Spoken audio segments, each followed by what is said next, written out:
آج ہم حضرت دانیال علیہ السلام کی ایک ایسی ناقابل یقین کہانی کا ذکر کرنے والے ہیں جو ابراہیمی روایات میں ایک بہت ہی قابل احترام شخصیت مانے جاتے ہیں۔ یہ کہانی شروع ہوتی ہے ایک ایسے راز سے جو ہزاروں سال تک دفن رہا۔ آخر وہ کون سا راز تھا جو جب سامنے آیا تو سب کو حیران کر گیا؟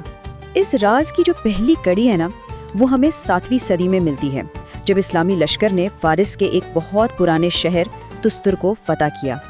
انہیں بالکل اندازہ نہیں تھا کہ اس شہر کی فتح ایک کتنی بڑی دریافت کا سبب بننے والی ہے۔ شہر کے بالکل بیچ میں سپاہیوں کی نظر ایک پراسرار بند تابوت پر پڑی۔ مقامی لوگ اس کی بہت زیادہ تعظیم کرتے تھے۔ ان کا ماننا تھا کہ یہ تابوت رحمت کا ذریعہ ہے، خاص طور پر جب قحط پڑتا تو اس کی وجہ سے بارش ہوتی تھی۔ لیکن جب اس تابوت کو کھولا گیا تو اندر کا منظر ناقابل یقین تھا۔ وہاں ایک ایسا جسم موجود تھا جو ہزاروں سال گزرنے کے بعد بھی بالکل محفوظ تھا۔ یہ تو جیسے قدرت کے قوانین کو چیلنج کرنے والا ایک کھلا معجزہ تھا۔ تو آخر یہ معجزاتی شخصیت تھی کون؟ یہ تھے حضرت دانیال، جن کی زندگی 6 صدی قبل مسیح میں گزری اور جن کا مقبرہ 1300 سال بعد 7ویں صدی عیسوی میں دریافت ہوا۔ چلیں وقت میں تھوڑا پیچھے چلتے ہیں اور ان کی معجزات سے بھری زندگی پر ایک نظر ڈالتے ہیں۔ حضرت دانیال کی کہانی کا آغاز ہی ایک معجزے سے ہوتا ہے، ایک ایسی کہانی جو ان کے بچپن کو ہمیشہ کے لیے یادگار بنا گئی۔ ہوا یوں کہ اس وقت کے ظالم بادشاہ نے حکم دیا کہ ہر نئے پیدا ہونے والے لڑکے کو قتل کر دیا جائے۔ اپنے بچے کی جان بچانے کے لیے حضرت دانیال کے والدین نے انہیں جنگل میں چھوڑ دیا۔ لیکن اللہ کی قدرت دیکھیں، جنگل کے درندے ہی ان کے محافظ بن گئے۔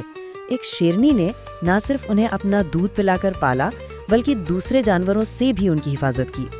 یہ ان کی زندگی کا پہلا بڑا معجزہ تھا۔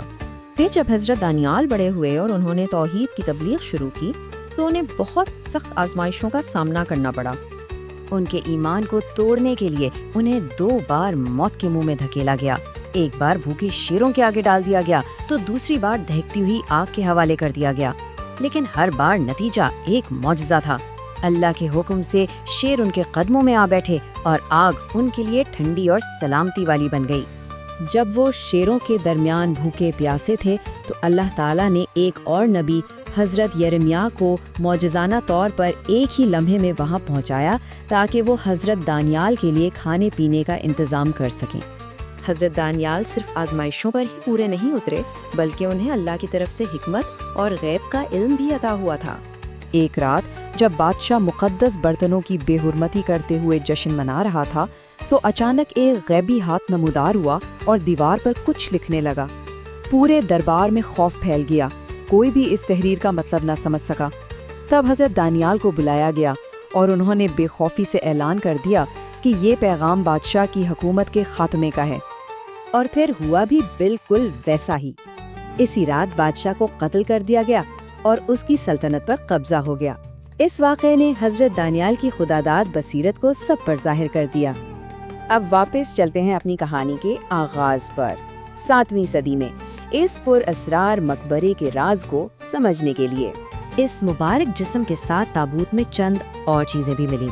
ان میں ایک صحیفہ، کچھ رقم، شفا بخش سمجھی جانے والی چربی اور ایک بہت ہی خاص انگوٹھی شامل تھی۔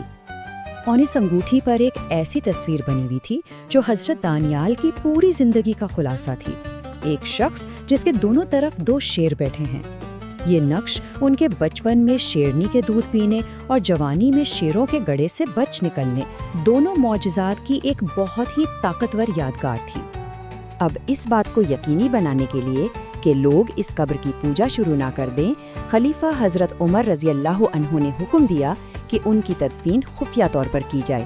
رات کے اندھیرے میں 13 ایک جیسی قبریں کھودی گئیں اور ان میں سے کسی ایک میں انہیں دفنا دیا گیا تاکہ اصل قبر ہمیشہ ایک راز رہے۔ اچھا، مسلمانوں کے لیے یہ دریافت اتنی اہم کیوں تھی؟ اس کی وجہ پیغمبر اسلام حضرت محمد صلی اللہ علیہ وآلہ وسلم سے منسوب قول تھا، جس میں اس شخص کے لیے جنت کی بشارت دی گئی تھی جو حضرت دانیال کے جسد مبارک کو تلاش کرے گا۔ یہ سب کچھ ایک بہت اہم سوال کو جنم دیتا ہے۔ آخر کیا وجہ ہے کہ انبیاء کے جسم وقت گزرنے کے ساتھ ختم نہیں ہوتے؟